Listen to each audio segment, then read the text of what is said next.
The presidential motorcade stops. Not for a roadblock. Not for a threat. For a memory. The most powerful man in the nation steps out onto the dusty street, his eyes locked on a forgotten figure huddled in the shadows.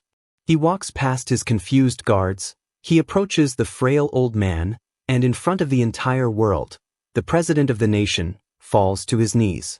He takes the beggar's hand, and with a voice cracking with emotion, he says a name that changes everything.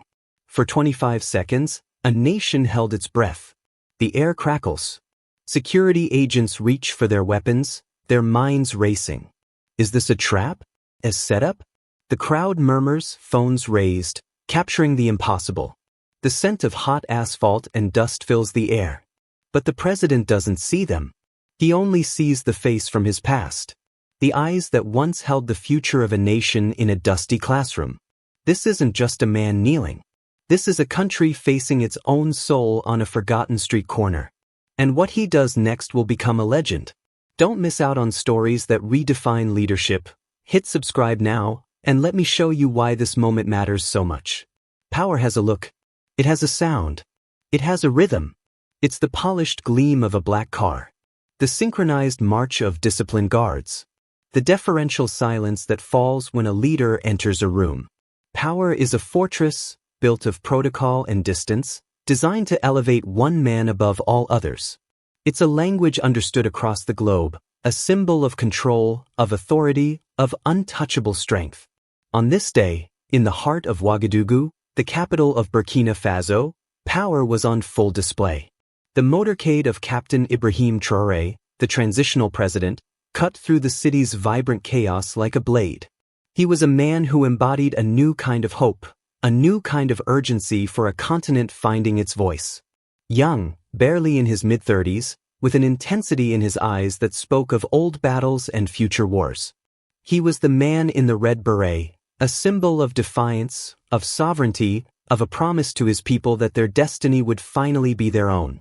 His rise to power wasn't through the ballot box, but through the barrel of a gun in a nation desperate for stability, for a leader who would stand firm against the tides of terror and foreign influence that threatened to wash them away. Every public appearance was a message. Every speech, a declaration. Every drive through these streets was a reminder to the people. You have a protector. You have a leader who is present, who is watching. The city itself was a symphony of survival. The roar of motorcycles, the chatter of market vendors, the scent of grilled meat and diesel fumes, the kaleidoscope of colorful boo-boos against the backdrop of ochre-colored earth. It was a city of life, of struggle, of relentless energy. For the people who lined the streets, the passing of the presidential convoy was a momentary spectacle, a flicker of the authority that governed their lives. They would watch, perhaps wave, perhaps just stare, and then the moment would pass, and they would return to the pressing business of their day. The price of rice, the health of a child, the hope for rain. Inside the armored vehicle, Ibrahim Traoré was insulated from this symphony. The world outside was a silent film playing through bulletproof glass. With him were his most trusted aides, men who understood the language of threat assessment, of tactical formations, of loyalty sworn in blood. Their world was one of perpetual vigilance. Every shadow, every rooftop, every face in the crowd was a potential variable in a deadly equation. Their job was not just to protect the man, but to protect the symbol. To protect the fragile stability he represented for 22 million people. On this day, the mission was routine. A simple transit from one official engagement to another. The schedule was tight. The route pre-cleared. Everything was as it should be. Predictable. Controlled. Power moving through the veins of the city, unimpeded. And then it happened. A single, quiet command from the back seat. Stop. The word was so out of place, so contrary to the rules of motion and security, that for a fraction of a second, the driver might have thought he misheard. You don't just stop. Not in the middle of an open street. Not with the entire convoy exposed. The lead vehicle's brake lights flashed a sudden, violent red. The cars behind accordioned to a halt, the squeal of tires a sound of pure alarm. The security detail tensed instantly. Their training took over. Heads swiveled. Hands moved to holsters. Voices crackled over earpieces, sharp, clipped, demanding information. What's the status? Why are we stopping? Is there a threat? But the threat wasn't external. It was a disruption from within. Ibrahim Traoré wasn't looking at the rooftops. He wasn't scanning for danger. His gaze, that famously intense and focused gaze, had been snagged by something small. Something insignificant. Something the entire world was trained to look past. There, on the side of the road, half hidden by the shimmering heat haze rising from the pavement, was a figure. A man. Or what was left of one. He was seated on a grimy piece of cardboard, his back against a concrete wall covered in faded political posters. His clothes were not just old, but worn to the point of disintegration, the colors bleached by 1,000 suns, the fabric thin as a prayer. His body was a collection of sharp angles, a testament to missed meals and hard nights. His hand was outstretched, a gesture of supplication so common it had become invisible. He was a ghost in broad daylight. One of thousands. A statistic. A societal problem. A footnote in the story of a nation's progress. To the guards, he was a non-entity. To the passers-by, he was an inconvenience to be navigated around. But to Ibrahim Traoré, he was a lightning bolt. Because through the dirt, through the weary slump of his shoulders, through the ravages of time and poverty, the president saw something else. A flicker.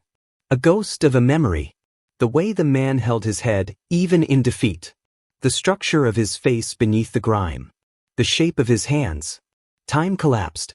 The presidential motorcade, the noise of the city, the weight of his office, it all dissolved. He was no longer in Ouagadougou in 2024. He was in Bondoukou years ago. A boy in a stuffy classroom, the air thick with the smell of chalk dust and youthful sweat. He saw a tall, proud man standing before a blackboard. A man with a booming voice that could command silence with a single word, but whose eyes held a deep and patient kindness. A man who didn't just teach French or history, but who taught dignity.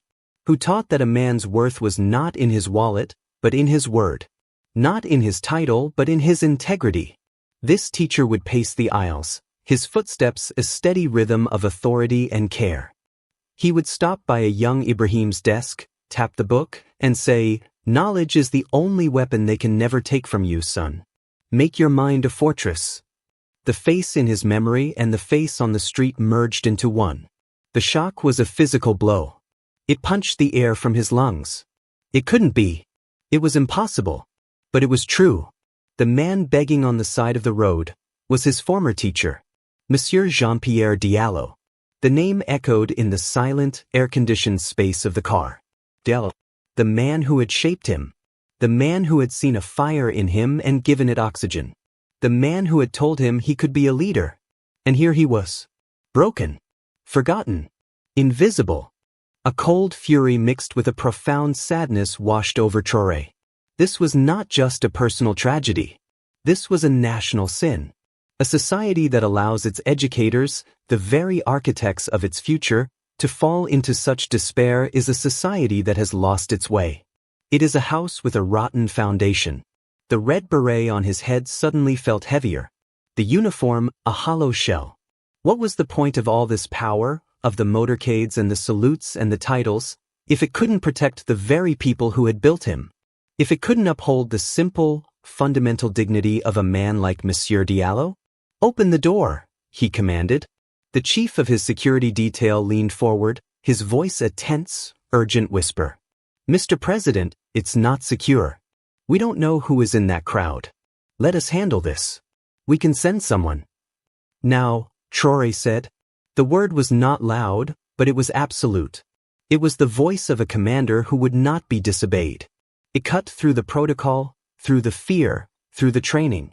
It was the voice of a man on a mission that had just become deeply, profoundly personal. The lock clicked. The door swung open, and a gasp rippled through the onlookers. The president of BurkinaFaso was stepping out of his armored car, into the open, onto the street. The sun beat down. The air was thick with uncertainty. The silent film was over.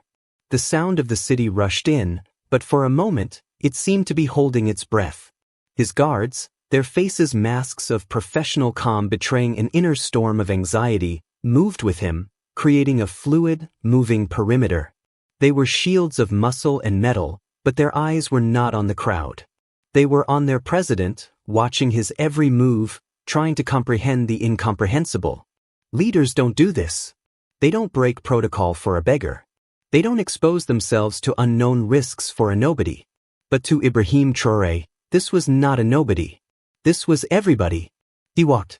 Each step was heavy with symbolism.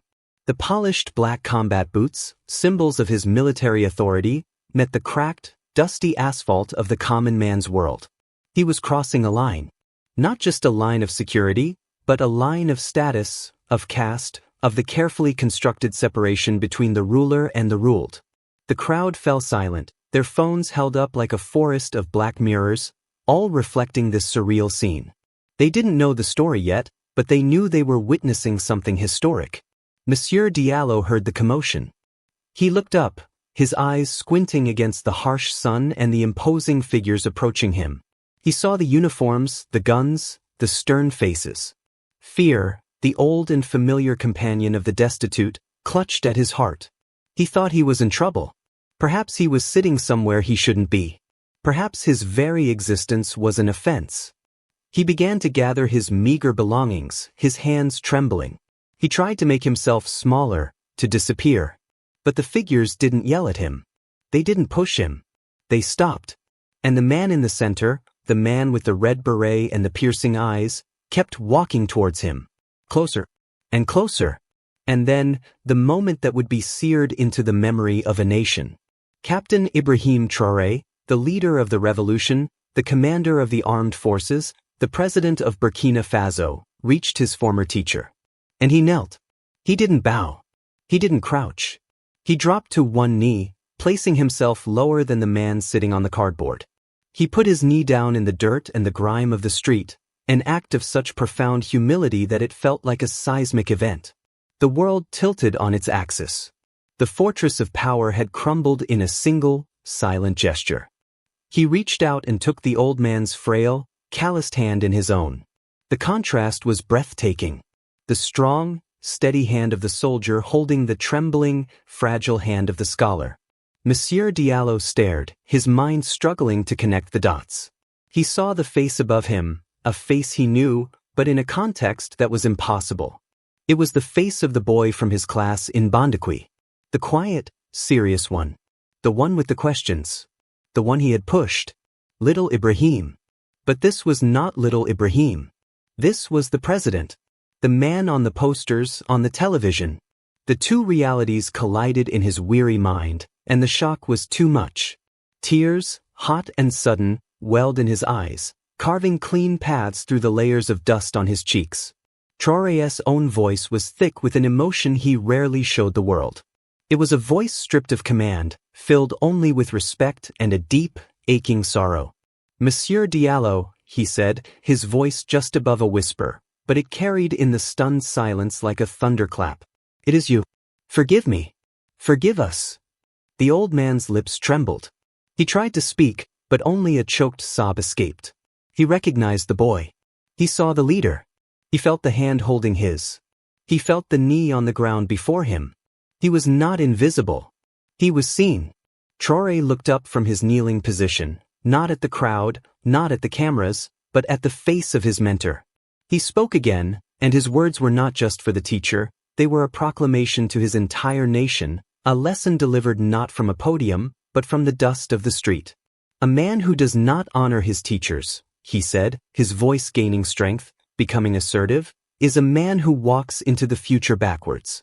A nation that forgets its teachers has no future at all. The silence was broken by a collective gasp. Then, a smattering of applause, which grew into a wave of sound, a roar of approval and emotion from the crowd who now understood. They weren't just watching a president and a beggar. They were watching a student honoring his master. They were watching a leader remind them what true wealth, what true power, really is. It isn't found in a motorcade. It is found in memory, in gratitude, in humility. This story of humility and respect has touched millions. If it has touched you, and you believe that true leadership begins with remembering where you came from, then join our community. Become an insider member by subscribing and gain access to exclusive content that dives deeper into the stories that are shaping our world. Don't be left out of the conversation. To understand the weight of that moment on the dusty street, you have to understand the man Monsieur Jean-Pierre Diallo used to be. He was not born into poverty. He was not a man defined by the outstretched hand. He was once a giant. In the small town of Bondakwi, his name was spoken with a reverence usually reserved for village elders and religious leaders. His domain was the local primary school, a modest building of concrete and tin, but within its walls he was a king. His kingdom was made of wooden desks, scratched with the dreams of generations. His scepter was a simple piece of white chalk.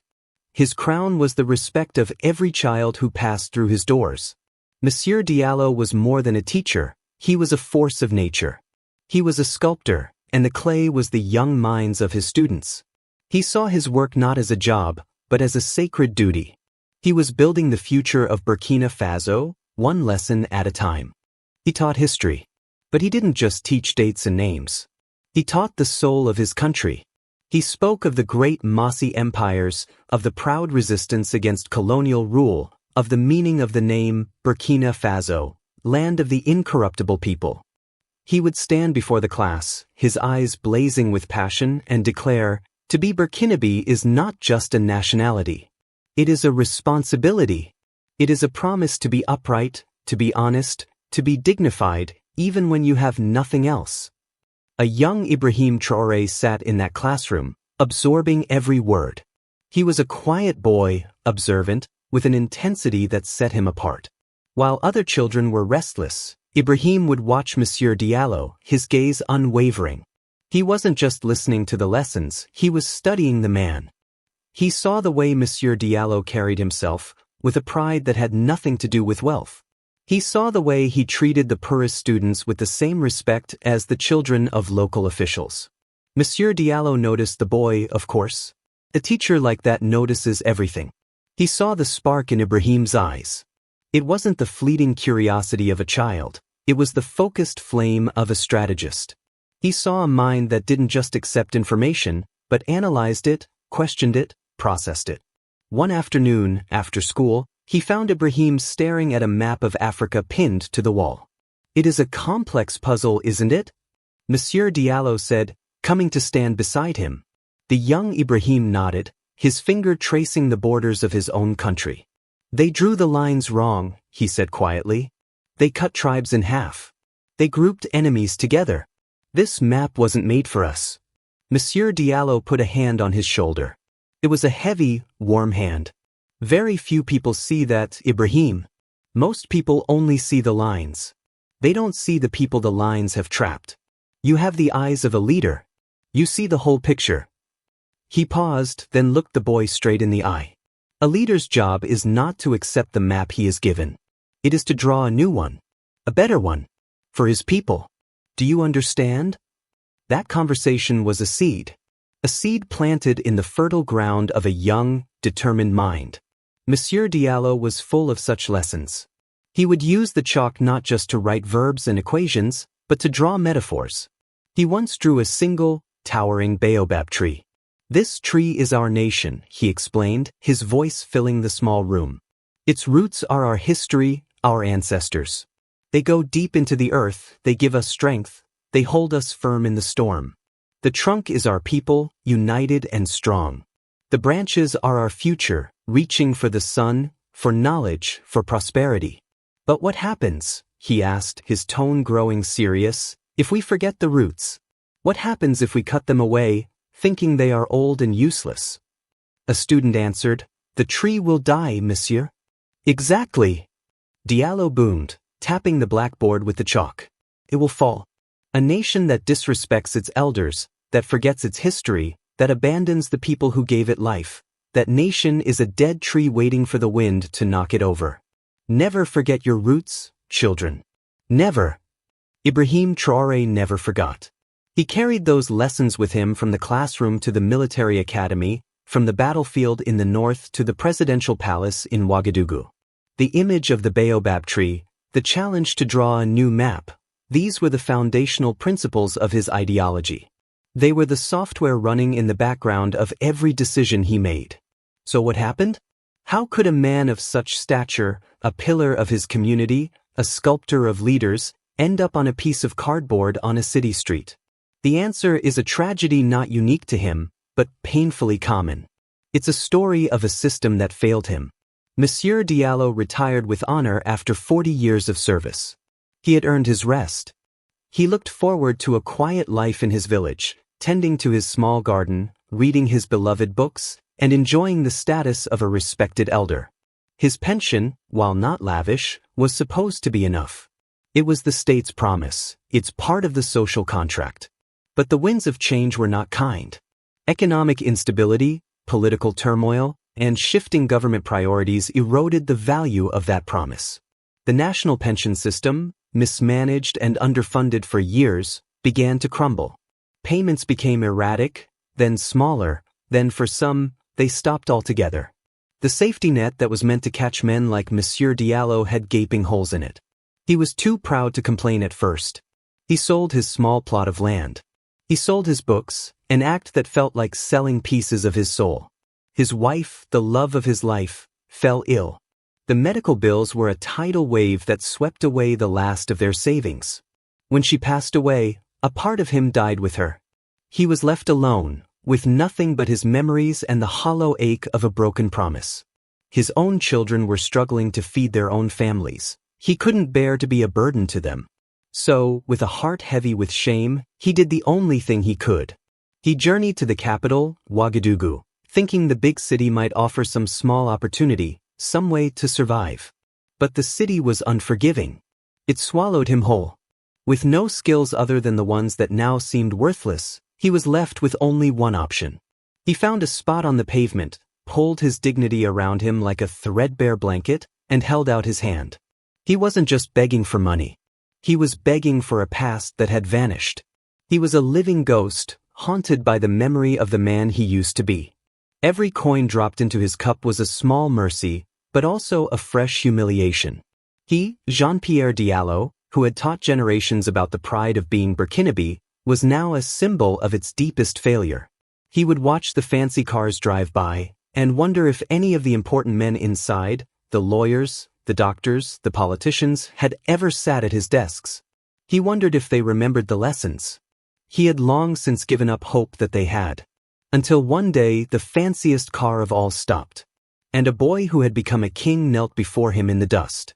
The immediate aftermath of the kneeling was a whirlwind of controlled, efficient action.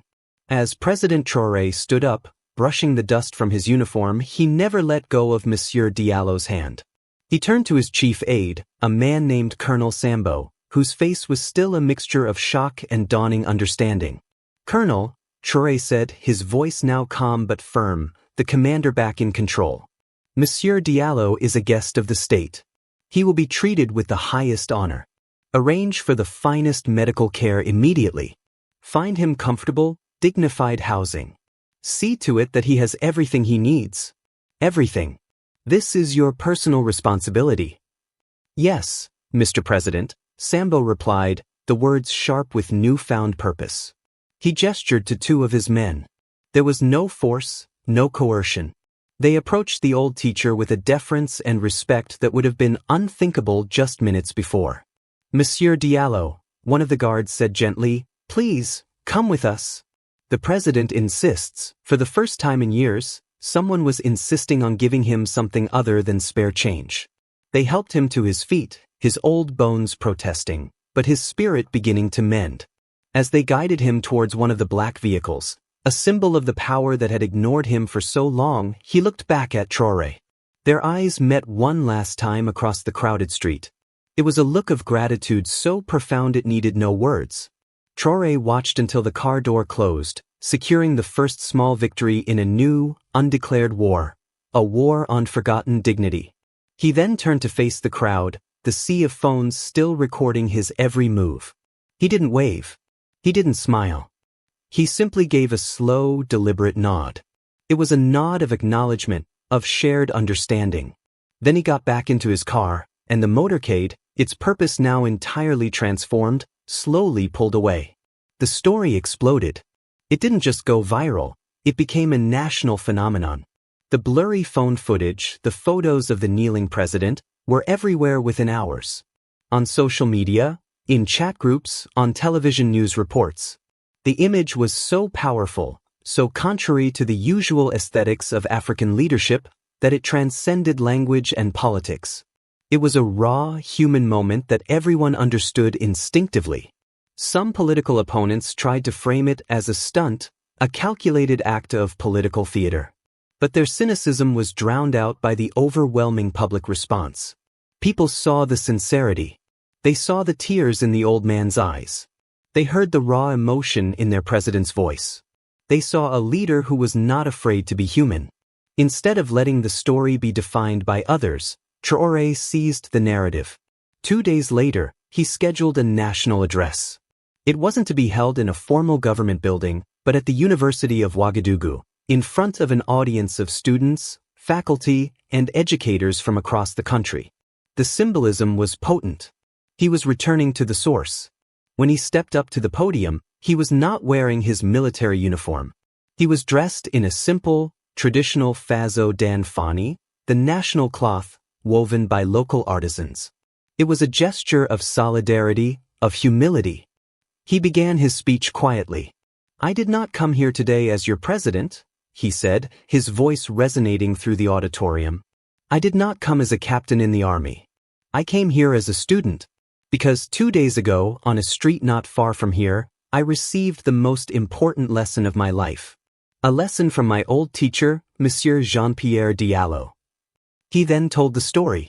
He told them about the classroom in Bondakwi. He described Monsieur Diallo's passion, his integrity. He shared the memory of the baobab tree and its roots. He painted a vivid picture of a man who had dedicated his entire life to building the nation, only to be discarded by it. "We found Monsieur Diallo," Traoré said, his voice dropping, "not because our system is compassionate. We found him by accident. And that is the source of our national shame. How many other Monsieur Diallos are out there? How many retired nurses who held the hands of the dying? How many former soldiers who bled for our flag? How many farmers who fed us? How many mothers and fathers who built our homes and communities are now invisible to us? We have become a nation with amnesia. We have been so focused on the future that we have forgotten to honor the past. We have forgotten our roots." The auditorium was silent, captivated. The strength of a nation is not measured by the size of its army or the gold in its vaults, he continued, his voice rising with passion. It is measured by how it treats its most vulnerable. It is measured by its gratitude. It is measured by its dignity. A nation that allows its teachers to beg is a nation that is begging for its own downfall. Then came the turning point of the speech. The action. This cannot stand. The story of Monsieur Diallo will not be a tragedy. It will be a catalyst. Therefore, effective immediately, I am signing a presidential decree. We are establishing a new national program, the Pact of Dignity. He outlined the plan. It was a sweeping reform of the pension system for all retired civil servants, with a special focus on educators. It guaranteed timely payments, indexed to inflation. It established a new fund to provide free healthcare and social support for the elderly and infirm who had served the state. It would be funded, he declared, by a new dignity tax on the profits of foreign mining companies and a temporary levy on the salaries of high-ranking government officials, including his own. "Let the burden be carried by those of us who are strongest," he declared. "Let us rebuild our foundation. Let us repay our debt. We will call this initiative the Diallo Decree, so that we may never forget the man and the lesson he has taught us all." The applause was thunderous. It was a roar of catharsis, of hope, of national pride being restored. It was more than just a new policy, it was a moral reawakening. It was a leader drawing a new map, just as his teacher had once challenged him to do. A week later, long after the news cameras had moved on, Ibrahim Traoré made a private visit. Monsieur Diallo was now staying in a small, clean house in a quiet neighborhood. He had new clothes. He had a full stomach. He had seen doctors who had tended to his ailments. But the biggest change was in his eyes. The haunted, vacant look was gone. In its place, the old light was returning. The light of the teacher, the scholar, the proud man he had always been. He was sitting in a comfortable armchair, reading a book, when the president arrived. This time, there was no motorcade, just a single, unmarked car. Traoré entered alone. Monsieur Diallo stood up, his posture straighter, his movements more steady. "Mr. President," he said, his voice filled with a respectful warmth. Traoré smiled. "Ibrahim," he corrected him gently. "In this room, I am only Ibrahim. Your student." They sat together for a long time, not as a president and a citizen, but as two men connected by a shared history. They spoke of the old days in Bondakwi. They laughed about old classmates. They discussed the state of the nation, the challenges ahead. Finally, as Traoré was preparing to leave, Monsieur Diallo placed a hand on his arm. "You have started something important, Ibrahim," he said, his voice serious. "But this path is difficult. People will resist. They will tell you to focus on more important things. They will tell you that dignity is a luxury we cannot afford." "It is not a luxury," Traoré replied firmly.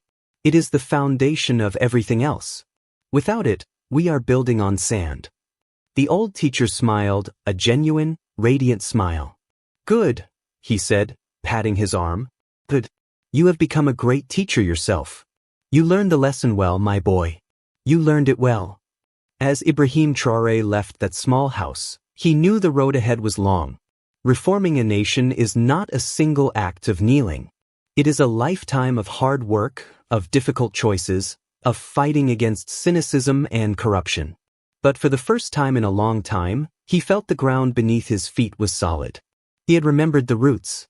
He had honored the teacher. The baobab tree was standing firm. What we have just witnessed is more than an emotional story. It's a blueprint for a different kind of leadership. A leadership based not on dominance, but on deference. Not on power, but on principle. These are the narratives that get lost in the 24-hour news cycle, but they are the ones that truly have the power to change us. You've stayed this long because, like President Traoré, you recognize that some things are more important than status and protocol. The world is full of noise, but stories like this are the signal. They are a reminder of our shared humanity. Don't let this be a fleeting moment of inspiration. Let it be the start of a new way of seeing the world. This channel is dedicated to finding these signals in the noise, to telling the stories of leaders who lift people up instead of holding them down, of communities that find strength in compassion. By subscribing, you are not just becoming a viewer, you are becoming part of a movement that believes in dignity, in humility, and in the power of a single, decent act to echo through eternity. Click that subscribe button now. Don't be the last to know when we release our next story. Every click is a vote for a better kind of narrative. It's a vote for hope. Don't miss out on what's coming next, because the lesson of Monsieur Diallo is just the beginning. The legacy of that day on the streets of Ouagadougou continues to unfold. The Diallo Decree was not just a piece of paper. It became a living, breathing entity within the Burkinabe government. Task forces were created. Budgets were reallocated. The dignity tax was implemented, causing an unpredictable stir among some international corporations, but Traoré's government held firm, armed with the undeniable moral authority of the kneeling president. The story created a ripple effect. In villages and towns across the country, people began to look at the elderly with new eyes. Communities started their own local initiatives. Young people volunteered to check on retired civil servants, to help them with groceries, to simply sit and listen to their stories. The president's single act had given the entire nation permission to care. It had made compassion a patriotic duty. Monsieur Diallo himself was given a new role. He was appointed as a special advisor to the Ministry of Education, his title being the Guardian of Institutional Memory. He was not a bureaucrat, he was a conscience. His job was to travel to schools, to speak with young teachers, and to share his experiences. He became a living symbol of the nation's renewed promise. He would tell them, "Your work is the most important work there is. You are not just teaching a curriculum, you are forging the soul of our country. Do not ever let anyone, not even yourselves, forget that. The story of Ibrahim Traoré and his teacher became a modern-day parable, told and retold. It highlighted a profound moral complexity. Was Traoré's action purely from the heart, or was it also a masterful political stroke? The answer, perhaps, is that it was both, and that doesn't diminish its power. True leadership often aligns personal conviction with public good. Traoré understood that to lead a nation struggling for its identity, you could not just issue commands from a palace. You had to embody the values you wished to promote. You had to show, not just tell. The symbolism was layered and deep. The red beret, a symbol of revolutionary military power, bowing before the threadbare clothes of a teacher. It was a visual representation of the idea that true strength serves wisdom. The dusty street became a sacred stage. The act of kneeling was a baptism, washing away the arrogance of power and replacing it with the grace of humility. It was a powerful message to a continent where the big man syndrome of leadership has often led to corruption and disconnection from the populace. Traoré was offering a different model, the leader as servant. This event forces us to ask ourselves some difficult questions. Who are the Monsieur Diallos in our own communities? In our own lives? The teachers, the mentors, the elders we have forgotten? The ones who gave us the tools to build our lives, whom we have left behind in our rush to build them. We all have these figures in our past. The coach who stayed late. The librarian who recommended the book that changed our lives. The neighbor who offered a kind word when we needed it most. When was the last time we sought them out? When was the last time we said thank you? The story of Traoré is a challenge. It challenges us to look past the surface, to see the history and the humanity in the faces we pass every day. It reminds us that a society's health can be diagnosed by how it treats those who have finished their productive years. Are they revered as libraries of wisdom, or are they discarded as obsolete tools? This is the core of the message. The ultimate twist in this story is not just that the beggar was the president's teacher. The ultimate twist is the lesson that the teacher was still teaching, even from his place on the pavement. His very existence was a final, silent exam for his most famous student. And by kneeling, Ibrahim Traoré proved he had passed. This is the kind of story that doesn't just entertain you, it implicates you. It stays with you. It asks you to be better. It holds up a mirror and asks what you see. We believe these are the most important stories in the world. They provide a compass in a world that has lost its direction. They remind us of the simple, eternal truths that get buried under the avalanche of modern life.